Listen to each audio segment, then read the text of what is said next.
Nama saya Ya. Nama saya Leonardo Yatipai dari Irian Jaya. Nah, di kabupaten mana kamu? Paniai. Hah? Paniai. Paniai. Kelas berapa sekarang? Baru naik kelas 6. Kelas 6 juga. Umurnya berapa? Ya. Umurnya berapa kamu? 12 tahun. 12 tahun, lantam persis ya. Lantas yang dari ini Kalimantan sampai Kalimantan, ada? Kalimantan, coba ini. Yang dari Kalimantan ini, berikan. Dari Kalimantan mana?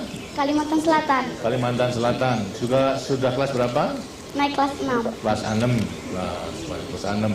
Kemudian sekarang daripada anak-anak ini ingin mempunyai cita-cita apa kelak kamu menjadi besar? Coba kamu. Wah, apa? Menjadi Presiden seperti Bapak. oh, bagus. Tapi presidennya itu hanya satu, ya dah, ya. Seluruh Indonesia presidennya hanya satu. Jadi harus direbutkan oleh 190 juta. Kamu juga ingin jadi presiden? Ya. Ingin menjadi presiden juga? Ya. Ya, kalau tidak jadi presiden jadi apa? Jadi dokter. Dari dokter. Wah, bagus, dokter dibutuhkan.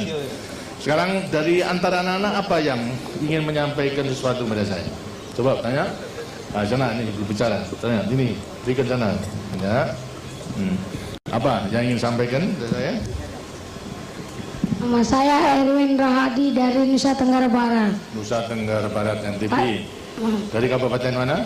Dari Kabupaten Lombok Tengah. Lombok Tengah. Apa kamu mau menyampaikan apa pada saya? Saya mau nanya. Ya. Iya, Nanya boleh. aja, boleh. Iya, boleh nanya, boleh.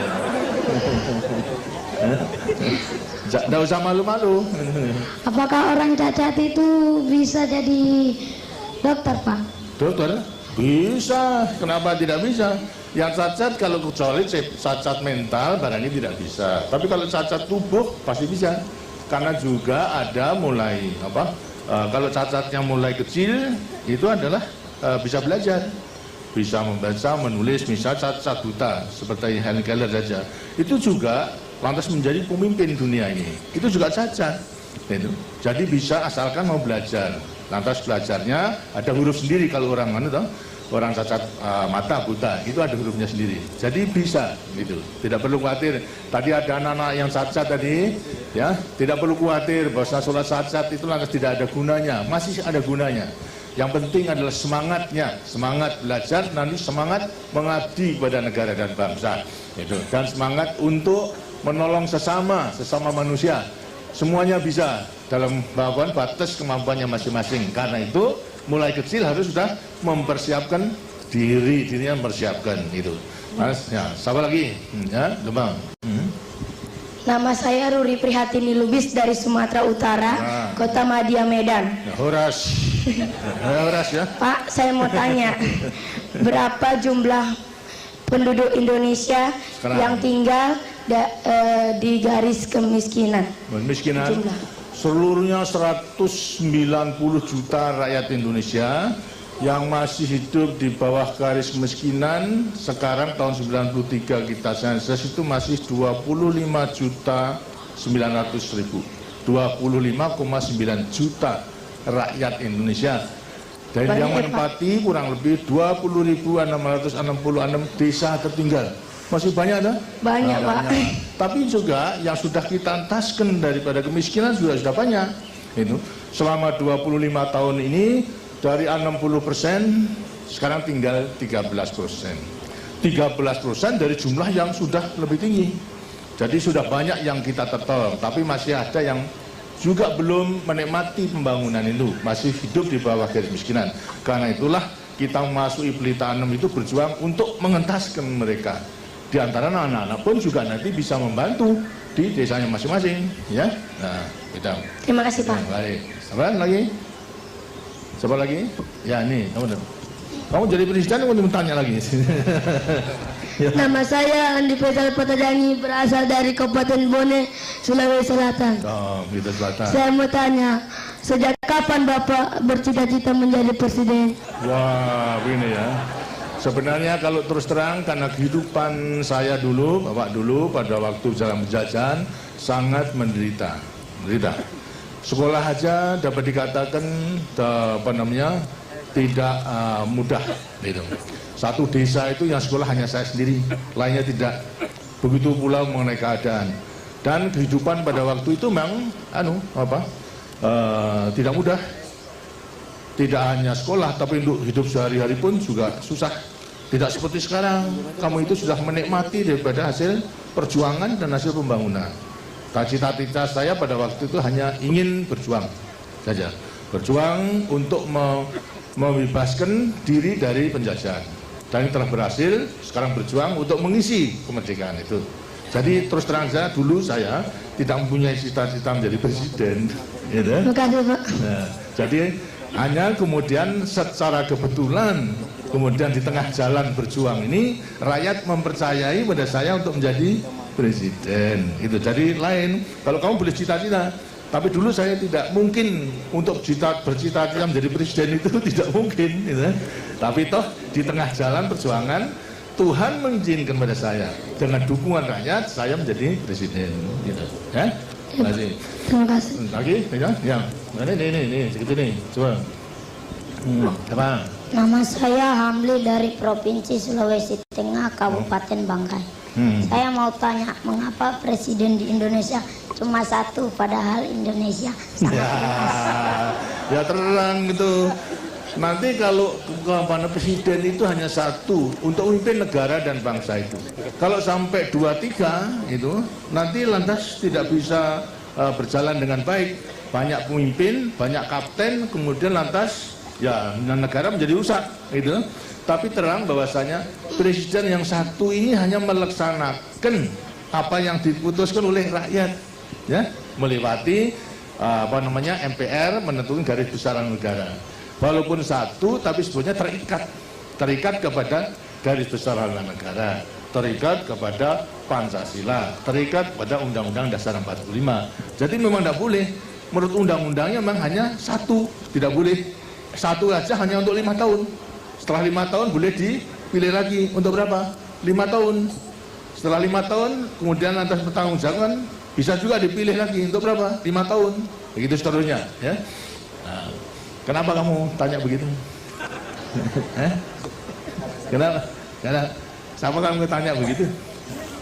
Siapa yang suruh siapa?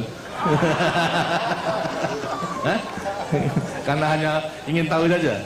Nah, kalau di rumah juga begitu, kan tidak ada bapak 2-3, ya no?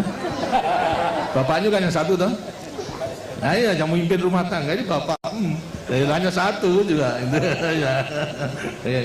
Sama lagi ini, ya, ini yang kali gantian. Nama saya Sakinah dari Kalimantan Selatan, Kota Madia, Banjarmasin.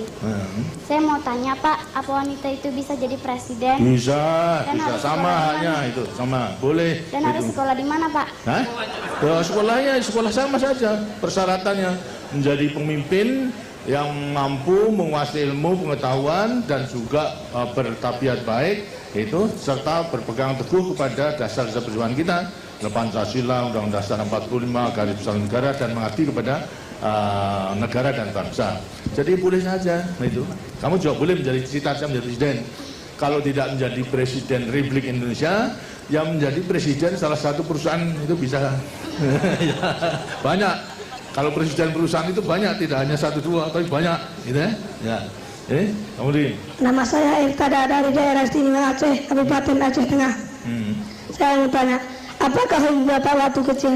Apa? Apakah hobi Bapak sewaktu kecil? Hobi saya bertamuker, seperti tadi katakan, hobi saya sebetulnya hanya main-main sesuai dengan dengan keadaan. Kalau sepak bola aja tidak pakai bola sekarang, dulu pakai jeruk itu yang dibakar kemudian ditendang gitu. Gitu. Buah jeruk tahu? Buah jeruk itu kemudian yang dipanasi menjadi lunak loh. Nah itu yang ditendang ke sana kemari karena tidak mungkin membeli bola pada waktu itu karena sulit daripada kehidupannya, ya. Hobinya gitu main-main sama teman-teman gitu, sehingga teman-temannya Bapak juga banyak gitu. Nah, ini silakan lagi. Ya, Abang. Nama saya Anggun Setiarini dari Jawa Tengah, Kabupaten Kebumen. Maaf Pak, saya mau tanya pada Ibu. Ibu, apa? Ibu, ini ibu. Apa? Ya apa tak? Tanya apa? Bu, menurut Ibu, Anak yang sehat dan baik serta bahagia itu yang bagaimana? Yang sehat dan baik itu yang bagaimana? Yang sehat yang baik. Ya. Anak yang sehat dan baik itu adalah anak yang tidak sakit-sakitan, ya toh? Sehat, tidak sakit-sakitan.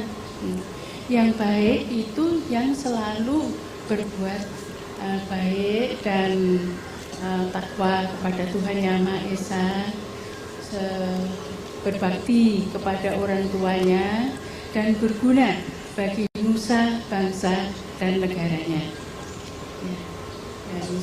Dan percaya pada diri sendiri untuk dapat melaksanakan segala macam pekerjaan maupun tugas apapun yang diberikan itu dapat dilaksanakan dengan baik. Ya. Terima kasih. Dari keinginan saya selalu cari kesempatan untuk balas budi kepada rakyat Indonesia yang baik itu. Nah sekarang balas budi itu saya nyatakan, saya wujudkan dalam rangka mensukseskan pembangunan itu. Ya. Nah, baik, terima kasih. Saya kira sudah banyak. Nah ini dari yang Nama saya Sardi dari Sulawesi Tenggara, Kabupaten Kendari. Saya mau tanya, bagaimana cara merawat kesehatan yang baik? Cara merawat kesehatan yang baik. Yang baik itu tentunya Bapak dan Ibu juga akan beri petunjuk pada waktu kecil, tentu harus dipatuhi, ya. Harus cukup makan, serta juga bergizi, tapi juga jangan berlebihan. Kemudian juga daripada larangan-larangan yang diberikan oleh Bapak dan Ibu yang mengganggu kesehatan juga harus dipatuhi. Jangan kemudian jangan makan terlalu banyak sambal, tapi sambelnya banyak, ya. Perutnya kemudian menjadi murus, gitu kan, batin atau menjadi sakit nanti itu. Nah, begitu kalau kemudian lantas pada ada rasa sakit, harus segera tanya kepada yang ahli, kepada Menteri Kesehatan, kepada dokter, maupun juga kepada teman-temannya itu yang sudah mengetahui. Jadi jaga dengan baik, makannya dijaga, kemudian juga istirahatnya dijaga, lantas juga kerjanya juga dijaga, terus ada keseimbangan namanya, ya. Nah, siapa lagi? Konsul lagi, bentar lagi, ya boleh, dari Nama saya Leonardo